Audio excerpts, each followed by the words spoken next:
Okay, given, this would read, given f of x equals 3x plus 2 and g of x equals x squared minus 5, find the following.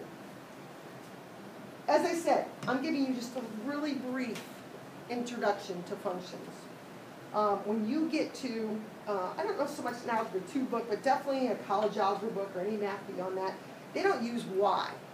They don't use y equals anymore because you do things with functions. You can add them, subtract them, divide them, composite them, all kinds of things. So everything can't say y equals. So this is where they start using this kind of notation. F of x, g of x, h of x, b of x, whatever. Okay? So I am making those up. 3x plus 2, x squared minus 5, and I can change those every time.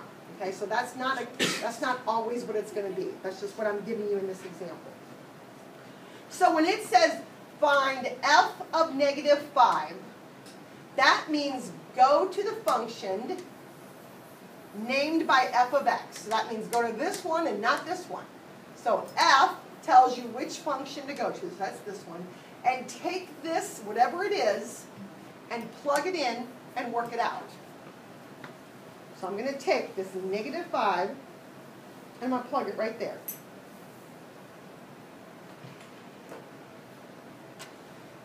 This is a one-point question because I know that several of you will just do this in your head. And I'm going to work it out, but certainly it can be doable in your head. Okay?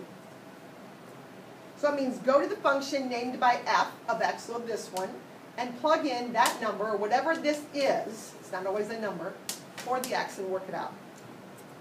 So I get negative 15 plus 2, negative 13. Final answer, negative 13. G of negative 4. So this means go to the function named by g of x. So that's this one and not this one now. And plug in negative 4 for the x.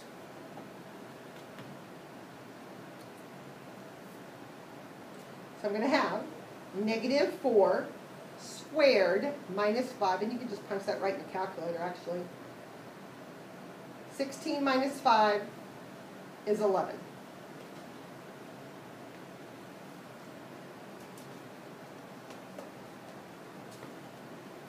G of 0 means go to the function named by g of x and plug in 0. So 0 squared minus 5. 0 minus 5 is negative 5.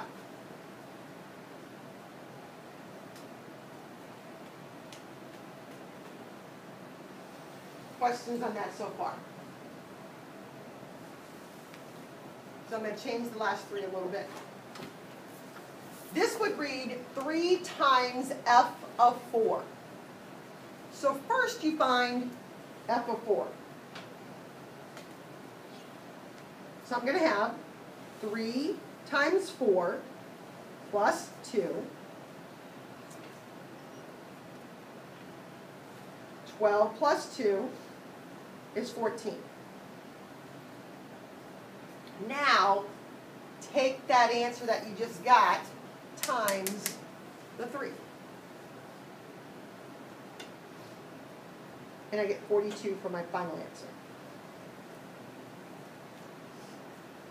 So find your f of 4 first, plugging it into your f of x function, then multiply it by 3.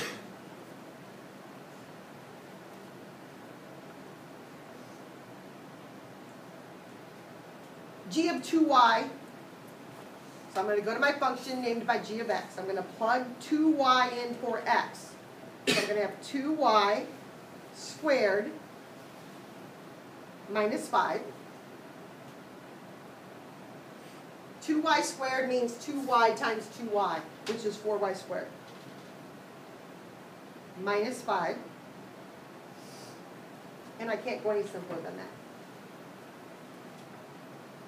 So if you're going to plug a variable in, if you're going to plug a letter in, your answer is going to have a letter in it.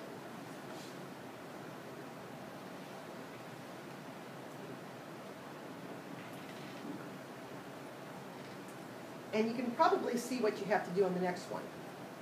I'm going to find f of 2. I'm going to find g of 3. And then what am I going to do with those two numbers? I'm going to add them together. So f of 2 is 3 times 4. No, it's not.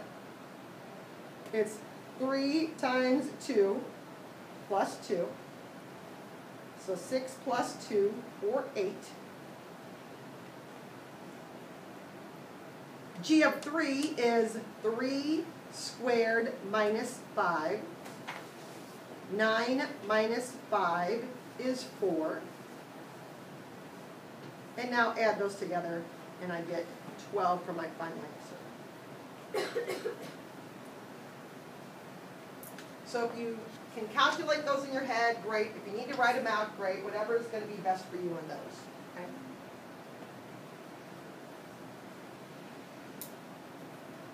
Yes? Why aren't you distributing the 3 to the other 2? Because this is, when I'm plugging it in, I'm only plugging it right here. So it's just 3 times whatever number I'm plugging in. It's not this. It's not that. So it's just 3 times whatever you're putting in for the x.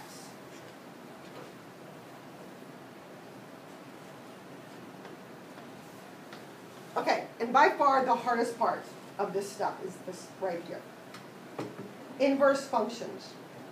I want you to think of it in terms of 4 steps, okay?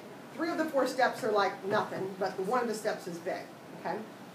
An inverse function is a set of ordered pairs obtained by exchanging the x and y. To find the inverse of an equation, I'll just do it. We're going to switch the x and y and solve, okay? This notation, as I told you, just means function notation. This notation, where you have the little power up there that says f negative 1x, indicates that we have an inverse. Okay, so that's how we're going to write our final answer. That notation would be in the directions I will give you. Okay? All right, so here's my function. Step 1, as I have right there, remember that f of x is the same thing as y. So, first step is to know that this is the same thing as y equals x plus 8. So step 1, knowing that f of x is y. Step 2, switch your x and y. Do not move any numbers, only the variables.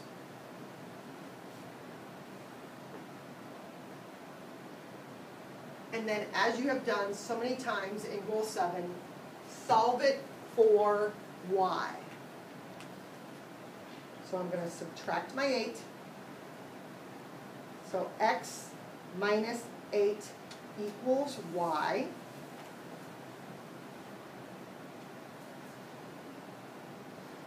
So that was step 3 to solve it.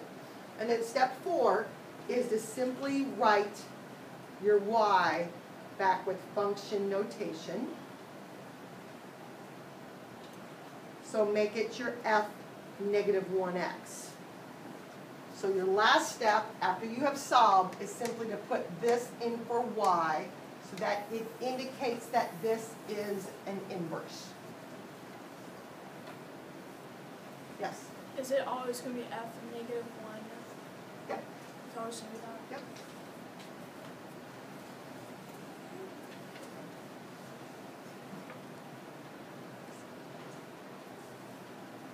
Okay, my next example. Step 1, knowing that f of x is the same thing as y.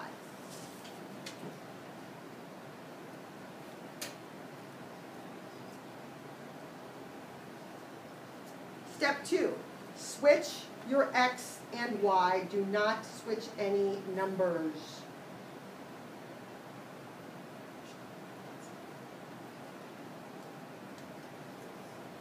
Step 3, solve it for y. So if I'm going to solve that for y, I'm going to add my 12. So x plus 12 equals 4y.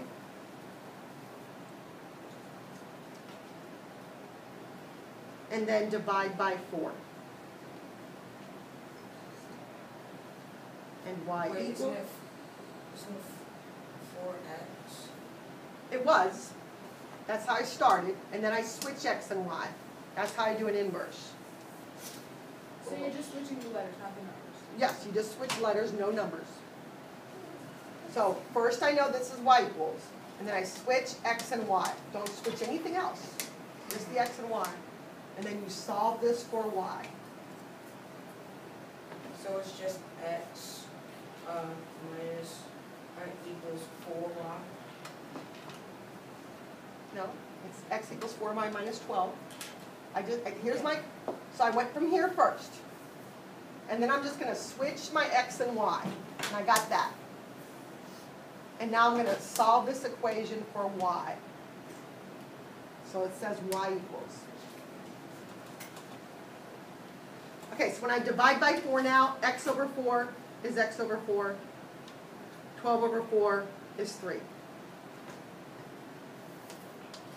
That's the hard step, step 3. And then lastly, replace back your y. So we know that this is your inverse.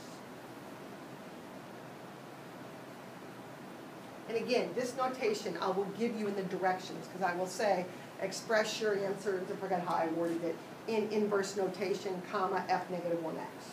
Okay?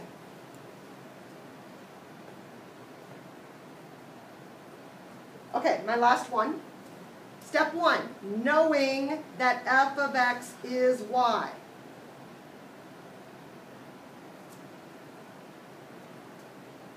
And maybe you don't write that, I do. If you didn't, just know that's a step at least. Step 2, switch x and y. Only x and y. Leave the numbers exactly where they are. Solve this for y. If I'm going to solve this equation, we're going to go back to what we did, goal like 2.4, 3, 4, something like that. Get rid of your fraction. And you do that by taking everything times 3. 3x equals, my 3's cancel, and I have 1y plus 21. So when I multiply by 3, it goes back to what we're solving. 3 times x is 3x. Those 3's cancel, that's why I did it. I'm left with 1y, and then 3 times 7 is 21. And then subtract your 21. 3x minus 21 equals y. And then lastly, replace the y with your inverse notation.